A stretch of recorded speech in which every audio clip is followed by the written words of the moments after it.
Hello, hello, hello. Hello, you all. Hello, hello. I am completely and utterly late for the show.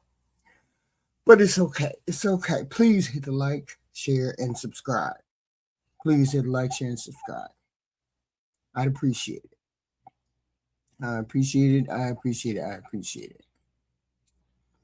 You all see the moniker. You all see the thumbnail, right? The more I listen to these interviews regarding Nolan Wells, the less interested I am in trying to sound or trying to prove that these young men killed Nolan. I don't know that they did. And after looking at everything that has come out publicly, right? I think it's entirely possible that these young men did not kill Nolan. What I cannot get past is the possibility that some of the people involved know considerably more about what happened to Nolan than they have publicly acknowledged, because the confidence coming from these young men and especially their attorneys does not sound like the uncertainty you have or you would expect in a case where everybody supposedly still wants to know what happened. That is what I want to talk about today, because something about this case has bothered me from the beginning. The public story seemed to move toward accidental drowning and no foul play very early in this discussion, before the public had answers to some of the most basic questions about Nolan's final hours. Now we have a defense attorney out here speaking with extraordinary certainty about their evidence and their clients. And at one point, an attorney actually says, "We know what happened." When I put those two things together, I have to ask whether these attorneys know that this investigation is heading toward the same conclusion that seemed to be formed or being put together almost from day one. I'm not telling you that somebody fixed this case. I can't prove that. I am telling you why I'm suspicious of why this has unfolded the way that it has unfolded, and why I think the public has been asked to accept too many important pieces of this story based primarily on what these kids said. The bilge pump failed because they said it failed. Nolan decided to stay behind because they said he decided to stay behind. Another boat assisted them because that is the explanation we have been told by these kids. Later, witnesses supposedly saw Nolan alive because the defense says those witnesses exist. Warren says Christine was told they had Nolan's phone. Yet Christine describes having to use Life 360 while trying to locate her son and discovering that his phone was already on land.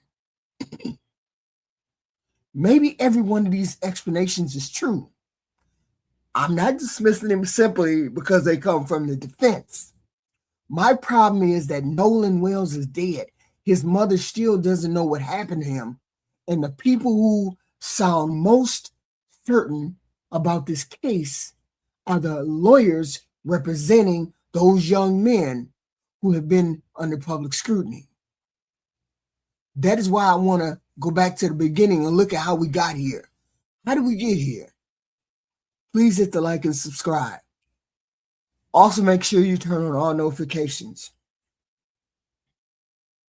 How did this become a drowning story so quickly? When Nolan disappeared from Horn Island, investigators initially had a fairly straightforward but serious situation. An 18-year-old had gone to an island with friends. The friends eventually returned, and Nolan didn't return with them. Before anybody could responsibly explain what happened to that boy, investigators needed to establish when he was last seen, who saw him, who was with him, and what happened before the boats left, and what happened during the period when nobody could account for Nolan. Instead, very early in the case, the public was already hearing language pointing towards drowning and no apparent foul play. That bothered me from the beginning, because being surrounded by water can explain where somebody might drown, but it cannot by itself explain how that person ended up in the water or what happened immediately beforehand. Play this clip.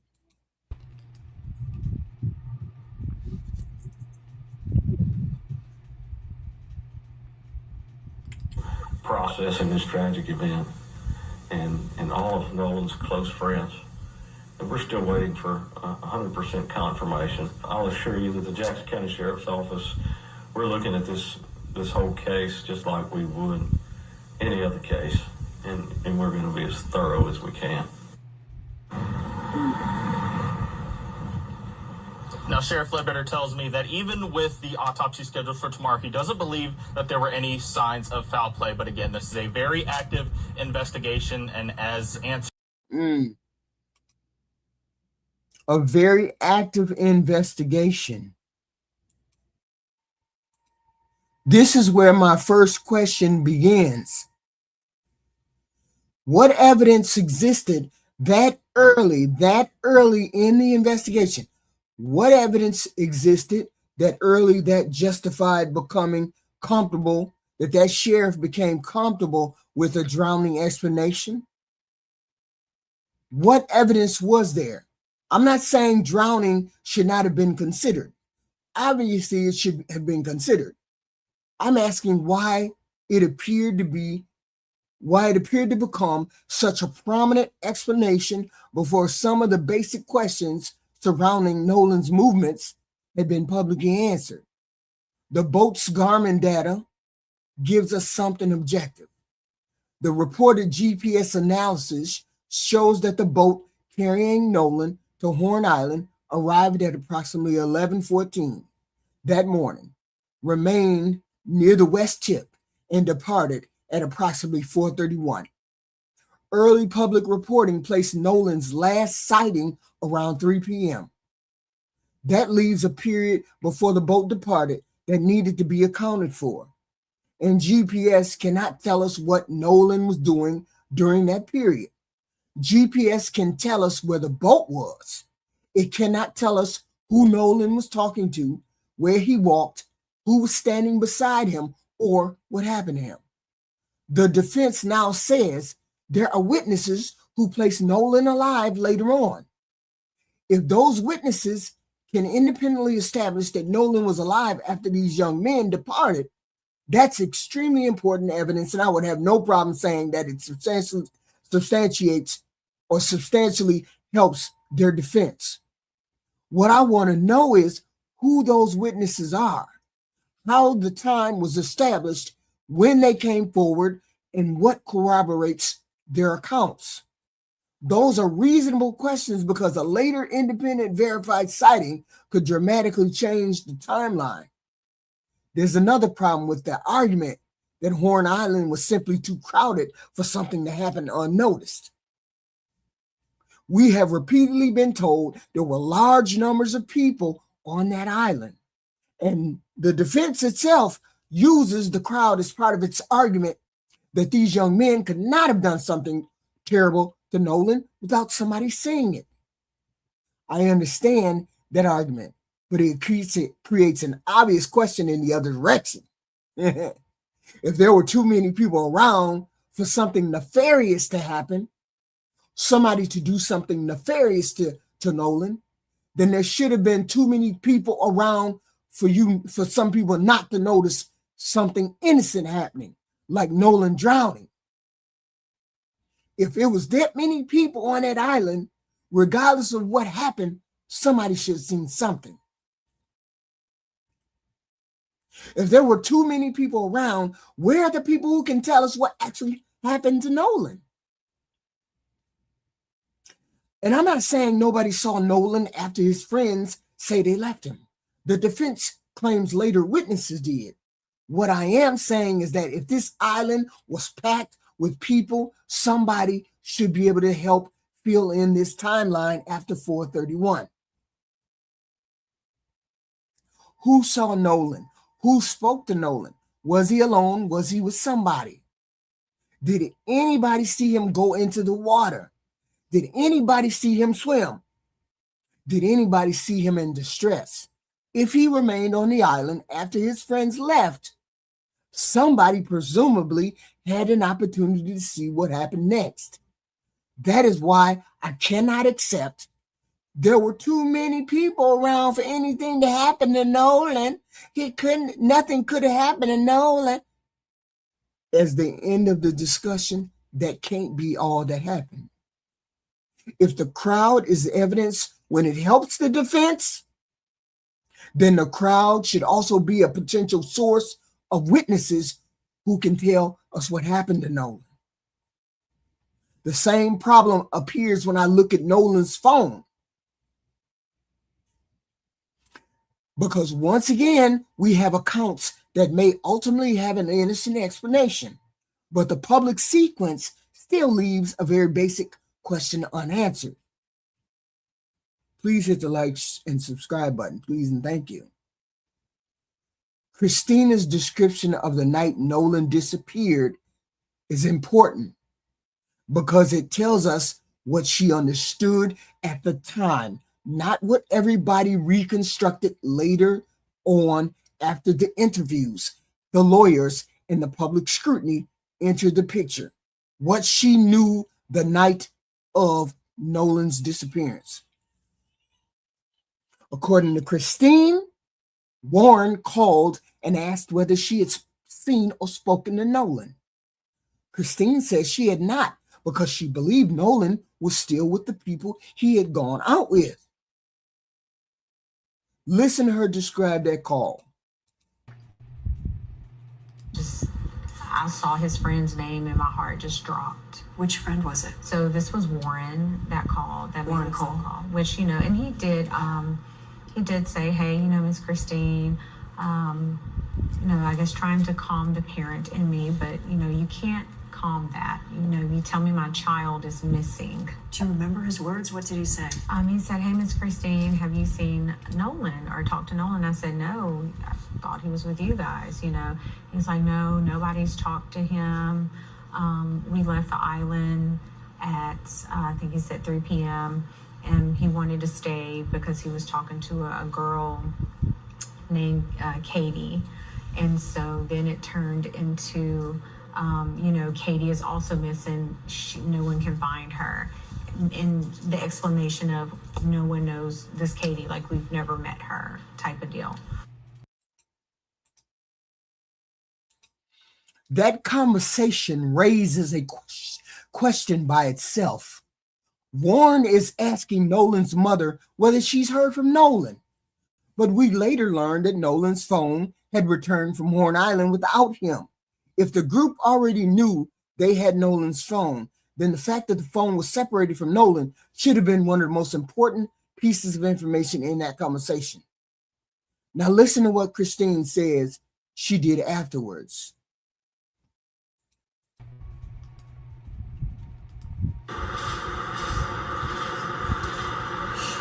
But we are grateful, especially to our friend Tashima, who actually was one of the people who helped us that night.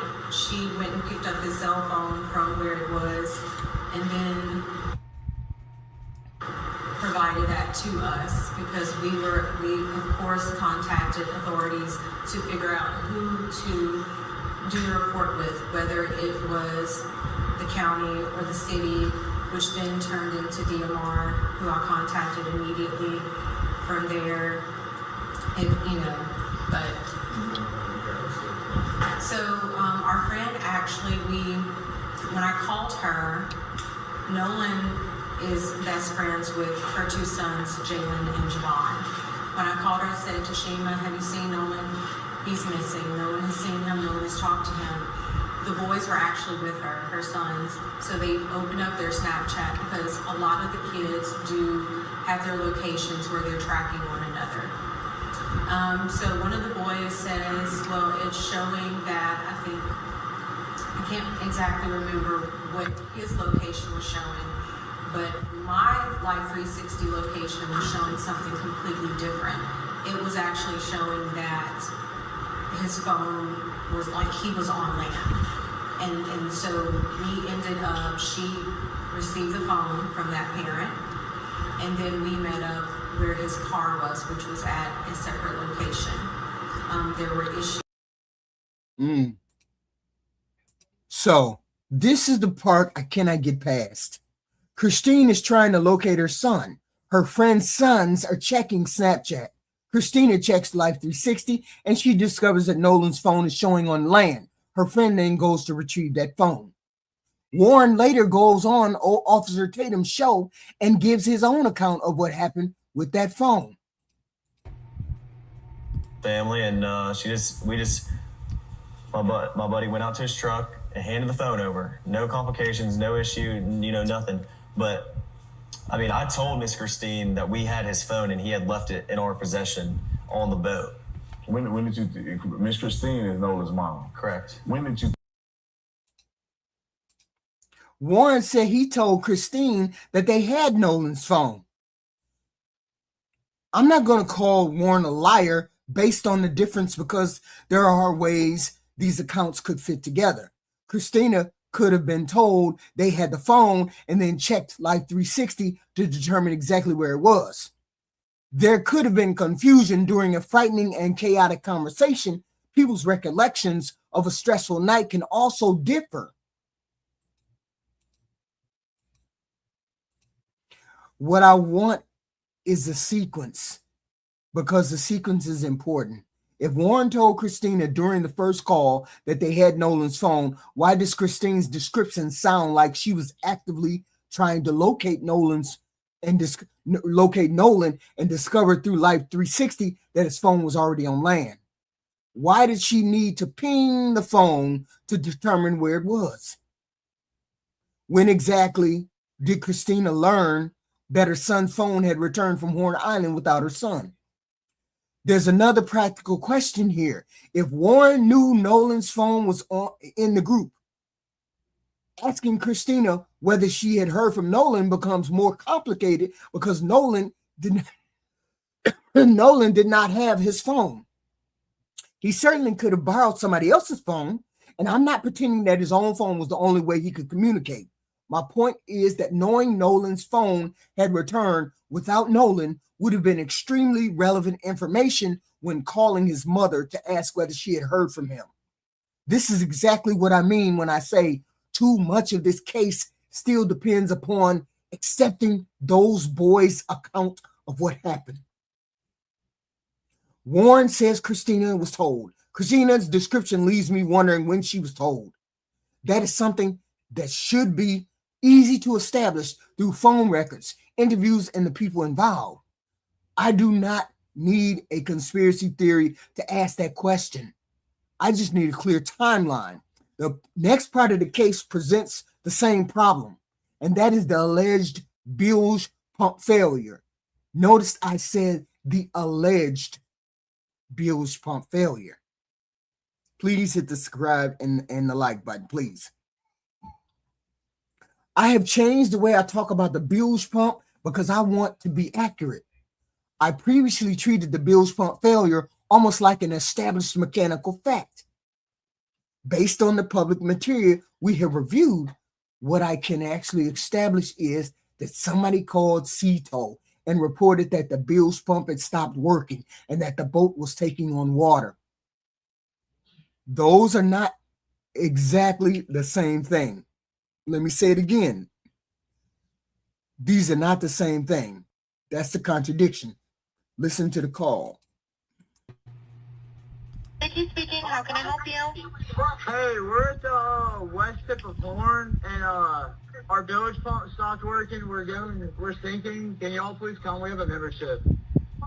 All right, of course. How far is the water coming up, sir? Can you give me a description? Ankles? Hello? Hey, Yes. How far is the water coming up, sir? it's coming up. We're just sinking. I don't know. Like we're going down. All right. Well, let's get you going. Membership number or phone number listed on the account, sir.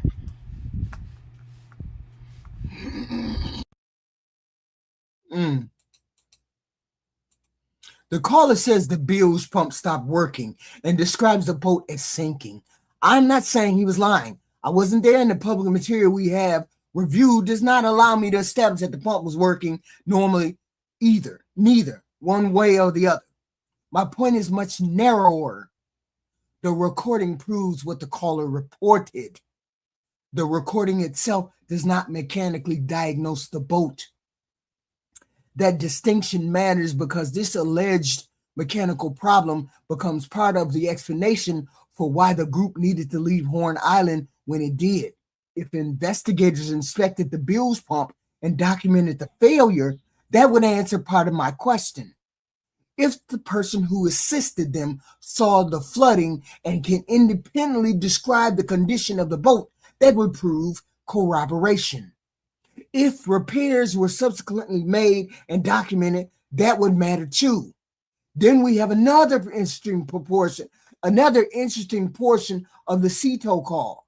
After describing the boat as sinking, the caller specifically asks whether they need the U.S. States Coast Guard. Play the clip. Wait a minute, hold on. All right. And is everybody on board in good health otherwise? Yeah, everybody's How many? All right. Do you need the United States Coast Guard? What? Do you need the United States Coast Guard? No, we do not need that. All right. All right. Do you have your current GPS coordinates?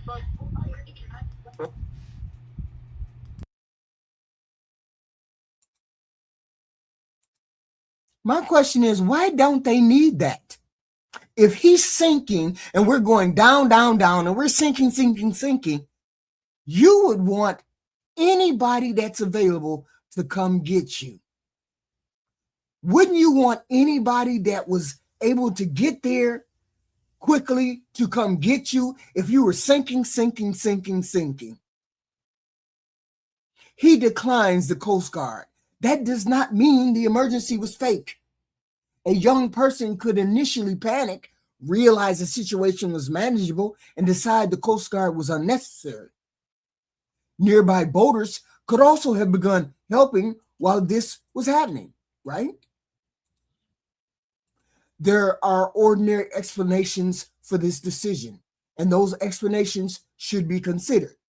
The CETO recording then gives us another important piece of information, because the captain says he just spoke to Grandpa, apparently on the other boat, and was told that assistance was no longer needed. Let me play that clip. Just hung up with him. He said that they don't need any help right now, but if something changes, they'll call me back. So I'm guessing that they may have figured it out, because that's what he said. So they're in a panic and their boat won't crank. Yeah, they're in a panic. He's saying the bilge is not keeping up. I asked for Coast Guard. He said no, but he's just really upset on the back end. And, you know, I get it. It's a kid. He just doesn't understand. Okay.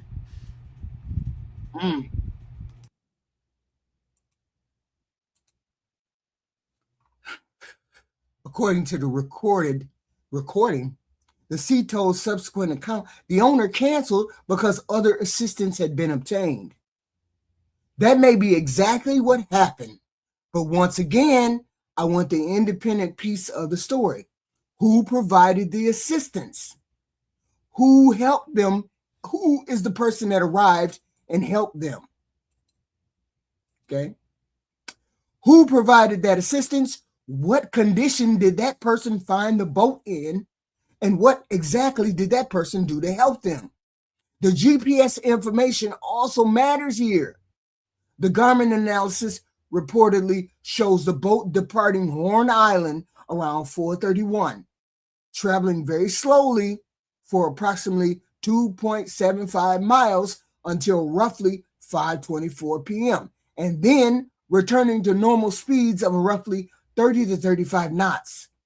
That movement is consistent with the account that the boat was being assisted with or told during the problem. It is important evidence supporting that explanation, but GPS by itself does not tell us why the boat was moving slowly for a whole hour or diagnose the bilge system. This is why I keep coming back to the same standard. I'm not rejecting these kids' account of what happened because it came from them. I'm asking who independently verified each important part of what these kids said. They said the bilge failed. Can somebody independently verify that it did? We're taking their word for what happened that day. We're taking every piece of their description. We're taking everything that they say as gospel. Okay?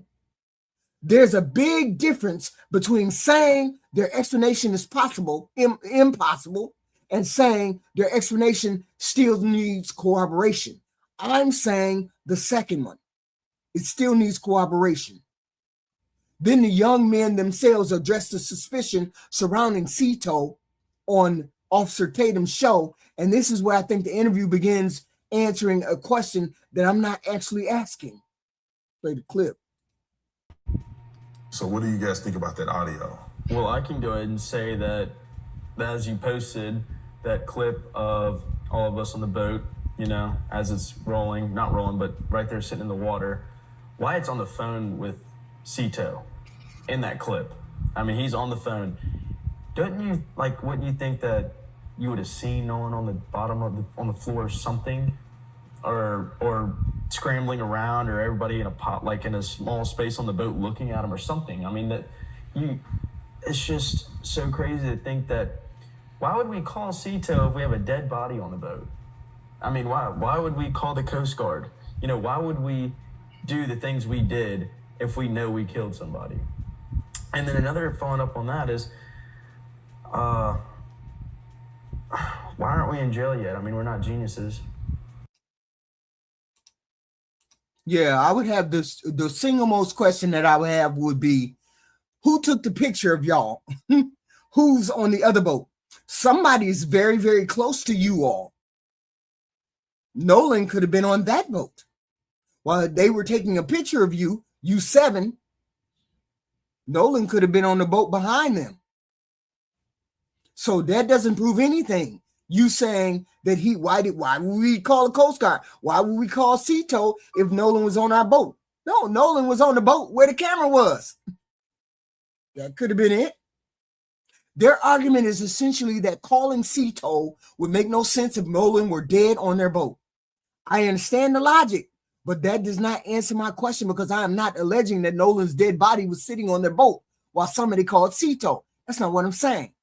I want to know what happened to Nolan during the part of the timeline that remains unclear, and whether the explanations surrounding that period have been independently verified. Those are different questions. One of the young men also says, why ain't they in jail yet? Why we ain't smart? We should be in jail. His argument appears to be that if there were evidence proving these accusations, law enforcement would have already arrested them. That may simply be the confidence of somebody who knows he did not commit a crime.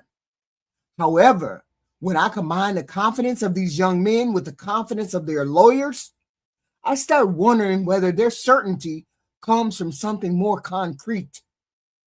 Maybe they have been shown evidence that the public has not seen. Maybe their lawyers have witnesses who established a later timeline. Maybe they have information that makes them certain they will not be charged with murder. I don't know. But by the time we get to the lawyer, their language makes that question impossible for me to ignore. please hit the like and the subscribe button. Please and thank you. What do these lawyers know that Nolan's mother don't know, that Christina don't know?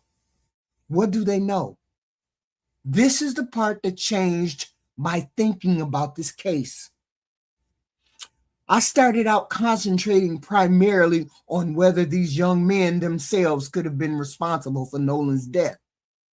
After listening to these interviews, I think there is another question that may be more important right now. What do these young men and their lawyers know about what actually happened to Nolan?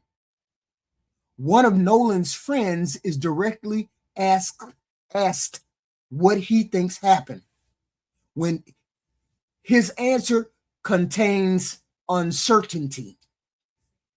He says that he and his friends have discussed it, that they have wondered what happened, and that he wants to know just like everybody else. That's what one of Nolan's friends says. Listen to the clip.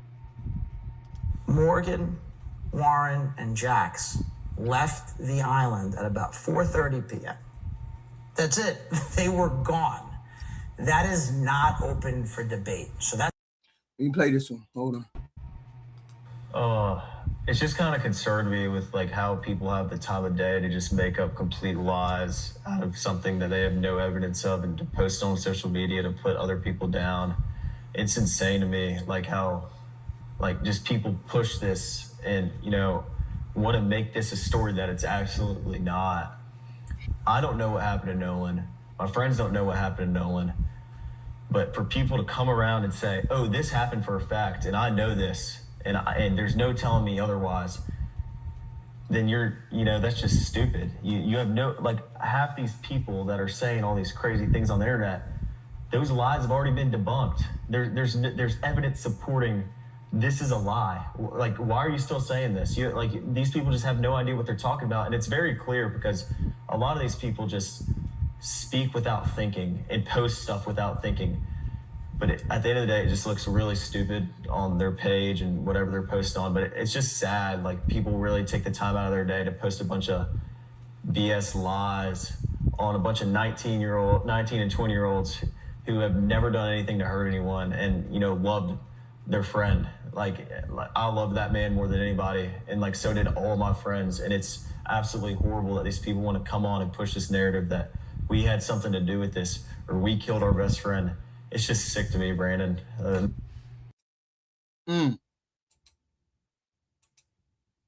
I actually find that response understandable if his account is true. If you left your friend alive and later learned that he was dead, you could genuinely have no idea what happened after you left. There's nothing inherently suspicious about saying you don't know. That lawyer, however, is very different.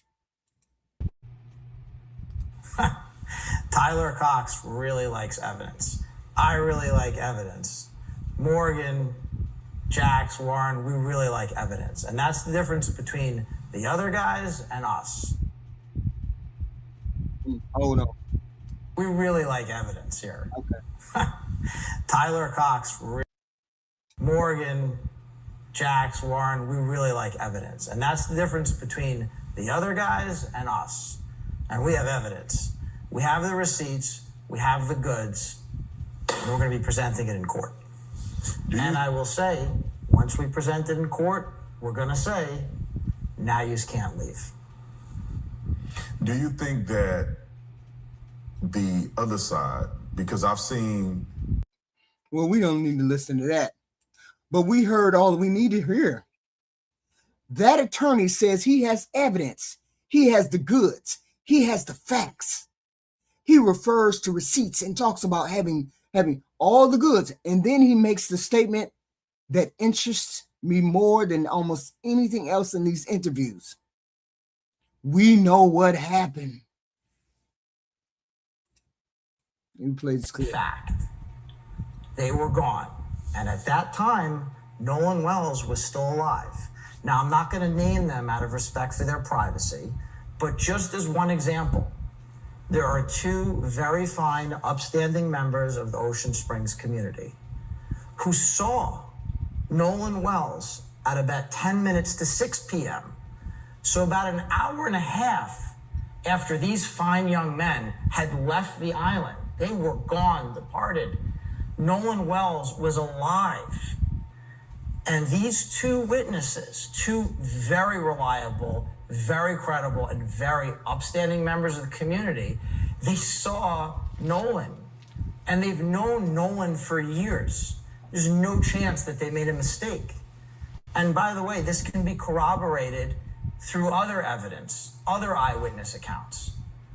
And that's the end of it right there. That's before we get into everything else about the situation.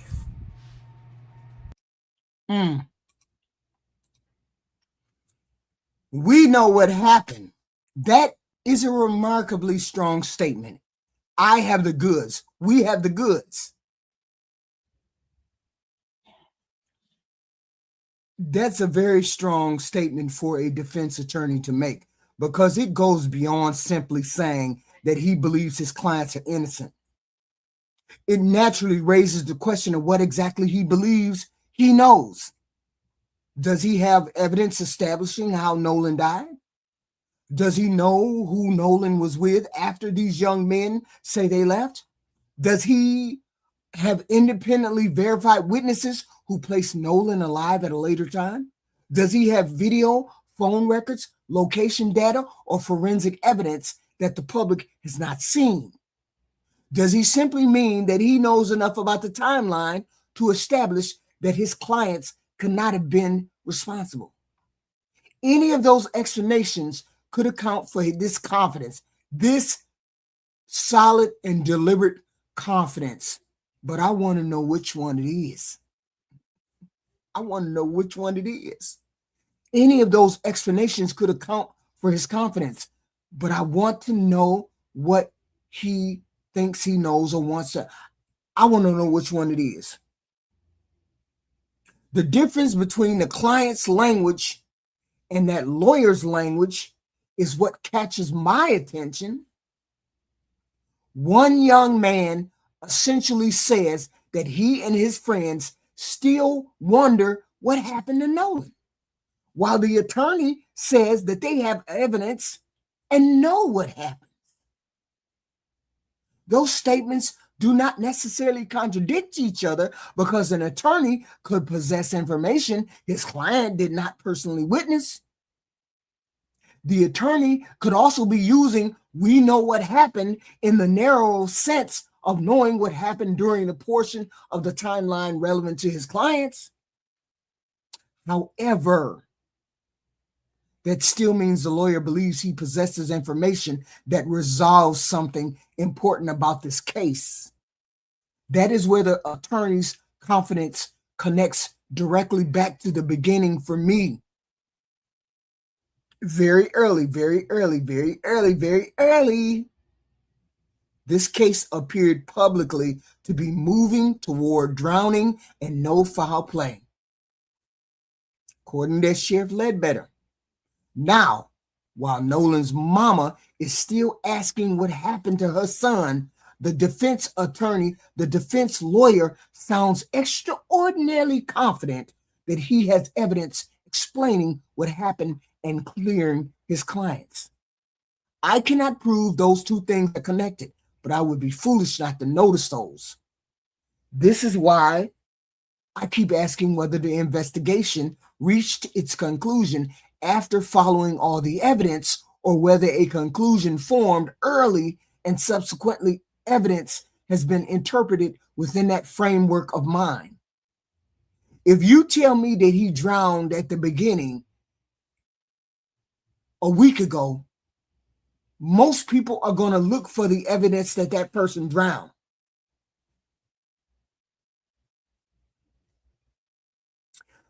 Those knowing the evidence, following the evidence, and coming to and knowing a conclusion and then finding the evidence, those are two different paths. Those are two very different investigative paths. And the only thing that ultimately resolves that question is the evidence. There's also the matter of all the people supposedly present on Horn Island that day. The defense uses the size of the crowd as part of the argument for why these young men could not have done something to Nolan without being seen. That is a legitimate argument, but the same damn crowd should also make it possible to reconstruct that fucking timeline. More of Nolan's movements should have been seen. If hundreds of people were around, somebody may have seen him after those young men say they left him. Somebody may have spoken to him, seen who he was with, watched where he went, or observed him near the water. The defense says later witnesses exist. If those witnesses establish Nolan was alive at 5:50 or some other later time, then authenticate those accounts and put them into the timeline. That would be important evidence, right? That would shut all of this shit down about these kids, wouldn't it? If they have somebody who saw Nolan at 5:50, like he said, that would shut down all this conversation. That would shut down all of this goofiness that's going on the internet. Why haven't they presented that? Why haven't they presented that timeline, that evidence that somebody else saw Nolan? What I cannot accept is using that crowd in only one direction. That crowd is for y'all defense. It's too many people here. We couldn't have did something in front of all these people. So you're using that crowd to defend yourself. Why isn't the police using that crowd to defend Nolan? You cannot say there were too many people around for these young men to harm Nolan unnoticed and then simultaneously act as though it is unreasonable to ask why that same enormous crowd has not produced a clear public account of what happened to Nolan. That is the hole at the center of this case. That is the whole at the center of this case. Everybody seems to have an explanation for why their particular piece isn't suspicious. But Nolan's mother still doesn't have the complete explanation of what happened to her child. And somehow that lawyer does. After going through these interviews, I am actually less certain that these young men personally caused Nolan's death than I was when I first began following this case. I'm willing to say that plainly because I'm interested in what the evidence shows, not enforcing the evidence to support a theory I already have. However, I have become more suspicious about something else. I think it's entirely reasonable to ask whether people in this circle know considerably more about Nolan's final hours than the public has been told. And I especially want to know what information gives these defense attorneys such extraordinary confidence. From the beginning, the public narrative seemed to be moving toward an accidental drowning with no foul play. Now, the attorneys representing the young men who have been under public suspicion are speaking as though they possess evidence that settles this matter. That does not prove the outcome was predetermined. But it explains why I keep wondering whether these attorneys already know what the investigation is going to end up in the same place. The narrative appeared to be heading from the very beginning, an accidental drowning. Too many important parts of the story still depend upon accepting the account of these young boys. It all hinges on what they told us. What they told us. Without seeing all the evidence behind that. We have a recorded call establishing that a bilge pump failure was reported, not that a bilge pump failure actually happened. But I still want to know what physical or independent evidence verified this mechanical problem. We have an account that another boat assisted them, and I want to hear what the people providing that assistance actually observed. We have Warren saying that Christina was told they had Nolan's phone, while Christina describes using Life 360 during her effort to locate her son and discovering that his phone was already on land. If Warren told her he had the phone, why would she need to be pinging it and doing all this, that, and the third? Why wouldn't she have just called Warren back and said, hey, Warren, bring me the phone? Why wouldn't she have just said that if she knew Warren and them had the phone? Warren said he told her, so why didn't she know he had it? Those accounts may have a complete, reasonable explanation, but the timeline should establish what the explanation is.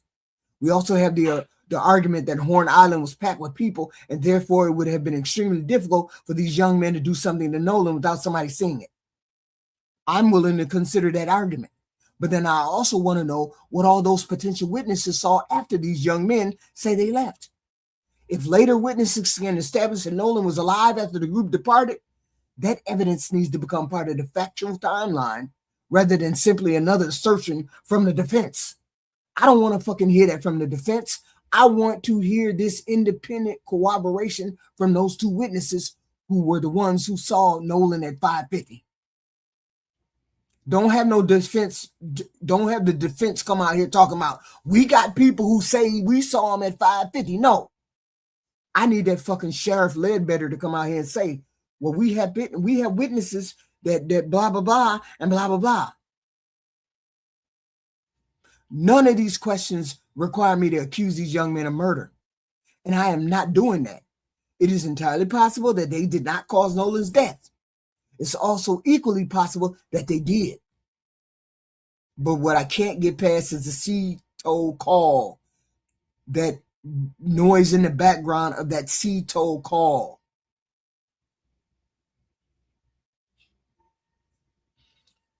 It's also possible that these young men know something about what happened afterward, know who Nolan was with, or know information that explains why their attorneys are so extraordinarily certain that they will be cleared. There's also the possibility that the attorneys themselves possess evidence that their clients do not personally know about. Until that evidence becomes public or is tested in the court, I cannot tell you which explanation is correct. What I can tell you is why the attorney's statement bothers me. He does not merely express confidence in his clients. He talks about possessing evidence and receipts and then says, we know what happened. When an attorney representing people at the center of this much public suspicion says that, I'm going to take his words seriously and ask what he means by that. Nolan's mother has spent the entire ordeal trying to answer that very exact question. Have you told Nolan's mom what you know? Lawyer, Mr. Smarty Pants lawyer, did you tell Nolan's mom what happened? You said, we know what happened. So if you know what happened, have you told his mama what happened? What have you told his mama? Have you told his mama anything? Does she know what happened to her son? She has to determine where her son was. She wants to know what happened to her son. She has had to question that timeline that y'all gave. She has had to push for answers about what happened after her son was last seen. Meanwhile, the fucking defense attorney is publicly telling us that he knows what the fuck happened.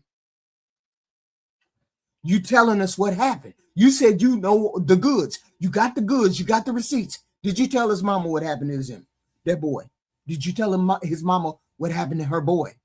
That is the contradiction at the center of my concern. The family is still looking for the fucking answers while the defense attorney speaks as though he already has the fucking answers. If he got the fucking answers, give it to his mama.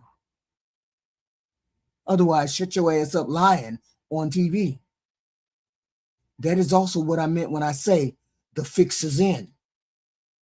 I'm not claiming that I have proven a conspiracy or that the law enforcement deliberately covered up Nolan's death.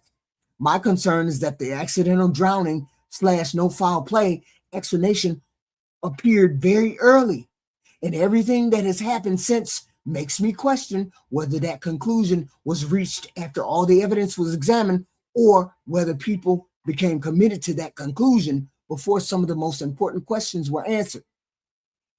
They still have not given us an explanation as to why that second person who did the autopsy never received his throat. never received Nolan's lungs. If the evidence ultimately proves that Nolan accidentally drowned and nobody else was responsible, then that should be the conclusion of this case. I have no problem accepting that result if the evidence establishes that. What I will not do is accept that conclusion simply because it was repeated early and often. The evidence should determine the outcome. The outcome should never determine how we interpret that evidence. And that is why the attorney's statement is so important to me. When he says that they have the evidence and we know what happened, I do not need to accuse him of anything. I only need to take him at his word and ask the question Nolan's mother deserves to have answered. What happened to her son? Mr. Defense Attorney, if you know what happened to Nolan, then tell his mother what happened. And this can end all of this. All of this. Y'all, please hit the like and the subscribe button. Please and thank you. Let me read some of the comments. Welcome, please hit the like button. Okay. Good morning. TCW 4731. This is some shit. Yes, it is some shit. Okay. Yes, it is some shit. Okay. Boy, thank you. I have a hot horse in the hood. Wow. Okay. Come on, girl. Let me. Boy, y'all wild. Come on, this just happened. Yeah, okay. Guilty is what? How guilty are they? We don't know. We don't know how guilty they are. What's done in the dark always will come to the light. Let's hope that's the case. We never know. We should see what's going on. We don't know what's going on, but we want to see. We want to see what happened. Everybody's invested in what happened. Those defense attorneys came on and said, he knows what happened. Okay, if he knows what happened, then he should be telling the mama. He should be telling Christine what happened. 100% it wasn't those boys that racist wokes were blaming. He either drowned or something else happened on that island, but not those boys. It's not obvious as hell. Nothing is obvious. Nothing is obvious. I personally, I believe they know what happened to Nolan. Whether they did it or not, they know what happened to Nolan. Nobody said no more leads will emerge because nobody in their right mind would come forward now after seeing the disgusting behavior of the justice for Nolan woke mob. Why y'all keep saying woke mob? Half of y'all don't even know what woke means. Stop using words y'all don't even know what they mean. You're just using keywords. Some of y'all just goofy like that. Nobody knows what happened, but they have an idea. They have an idea. That lawyer has an idea. That lawyer has an idea of what happened. That's the whole point. The whole point is to tell Christina what happened to her son, and let's have this done. And my whole thing is this. If he would have drowned, why didn't they just come out and say he drowned? Why didn't they say that? If he drowned and it was so innocent, it was just a drowning, why didn't they just say that? They could have just said that. They could have presented all the proof in the world. They could have presented all the proof and we could have been like, oh, okay, well, that makes sense. Okay, that makes sense. They could have did that. Why didn't they do that, though? Why didn't they just come out and say he drowned? Why didn't they present the proof? They had the throat, they had the lungs, they had everything. Why didn't they just come out and say, hey, we went through toxicology, we went through everything, blah, blah, blah, blah, blah, and he was drunk and he fell into the water and he drowned. Simple explanation, and then boom, boom, boom, we would have all went back to whatever. But that's not what happened, because they would have came out and said that. It would have ended all of this. But that's not what happened. And I got a feeling that those young boys know what happened. They may not have done it, but they know what happened. And we await what they say. The problem is now the public is not going to believe half of what you say because you sealed the autopsy records. You sealed the autopsy records. And that's half the problem. You locked us in to us believing that you're trying to hide something when you should have been upfront and transparent. Maybe y'all have a suspect. Maybe y'all narrowing in on the suspect. Maybe there ain't no suspect. Nobody knows.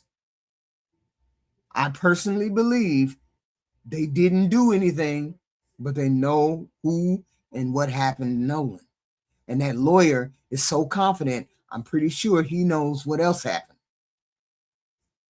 But don't come with the bullshit, because we're not going to go for just any old bullshit. Okay? And I'll leave it there. Y'all see me posting videos. Please hit the like and the subscribe button. Turn on the notifications, because it's kind of difficult for me to keep doing lives all the time. But I'm going to try to do lives every once in a while. But I'm going to present, videos, throughout the day. We don't know whether he was drunk and drowned. We don't know any of those things. We cannot say that. We cannot say definitively that he was. We cannot say definitively that he wasn't. We don't know. Okay? I'm not willing to say any of that. If he was drunk and he drowned, then why didn't they say that? Why nobody came forward and say that? That would have been a reasonable explanation. Somebody saw him and he fell into the water and we tried. Yeah, CNN. How does CNN know? That's the question. How does CNN know? CNN said this weeks ago. They hadn't even came back with his report, with his toxicology or the autopsy. So how can they say he got drunk and drowned? They can't. So you don't believe everything they say, right? I don't know what happened. I hope for his family's sake that they find. Yes, I hope they find the answers very soon. How he died, when he died, whether somebody helped him die, whether somebody didn't help him die. Either way it go, we need to know, because everybody's invested in this whole thing. Yeah, maybe he did have beer. Maybe he did. Nobody's saying that he didn't get drunk and drown. Nobody said that. Nobody said he didn't. Nobody said he did. My question is, if the lawyer knows, if that defense attorney knows, then why hasn't he told Christina, the mama? This is what I'm going to share with you. I am the defense attorney, but I'm going to share this with you, blah, blah, blah, blah, blah. But either way it go, it's still going to be a mystery. Either way it go. But please hit the like and the subscribe button. I appreciate it. I like to do these kind of breakdowns of this kind of case, because I don't like to comment every day. I like to think about these explanations and whatnot. And one conclusion, I'll leave you with this. Everything that we have been told has been told to us by those young men. What makes us think we can believe these young men?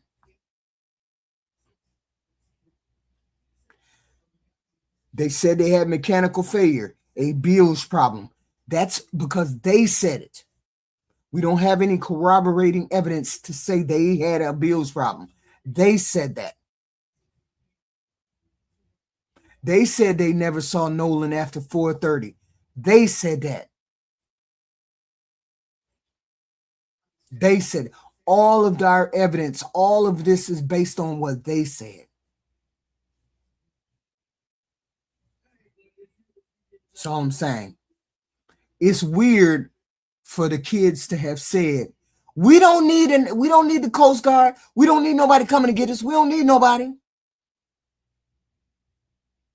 Why would you call Cito if you didn't need nobody? Why would you do that?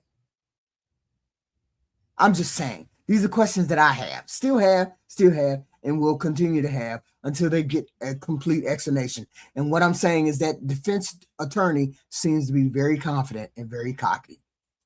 So I will see you in the next video, guys. Please and thank you, and I appreciate you guys for listening to my take.